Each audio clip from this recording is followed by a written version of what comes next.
Hey, so we've got this problem, and it wants us to use this f of x and g of x function to solve for the following. So we want to find, part A is we want to find f composed with g of x. And then part B says we want to find the domain of what we get, right? So f of x is 1 over x, g of x is the square root of x minus 2. This is very similar to the one we did in the problem before, in problem 4. So to do this, we're going to do f of g of x. So we're going to take our g of x function and plug it into our f of x function. Yes. So when we do this, f of g of x is square root of x minus 2. We're going to get 1 over square root of x minus 2. This is our f composed with g of x function.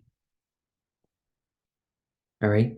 Now to find the domain of this for part B, we have to remember that square root of stuff inside of a square root, this stuff has to be strictly greater than or equal to 0 because you can't take the square root of a negative number.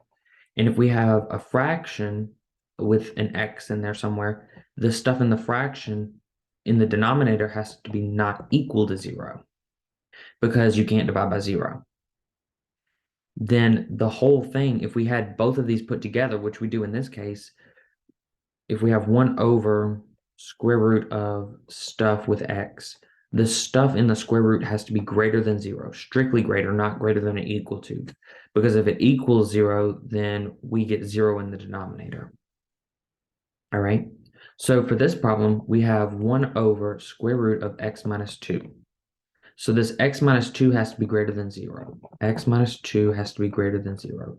So I'm going to add 2 to both sides, and I get x is greater than 2. All right, so this gives me my domain. Domain is everything from 2 to infinity, not including 2. And I can check that because if I did 1 over square root of 2 minus 2, plugging in this 2, I get 1 over square root of 0, which is 1 over 0, and this is big no-no. So this is my domain.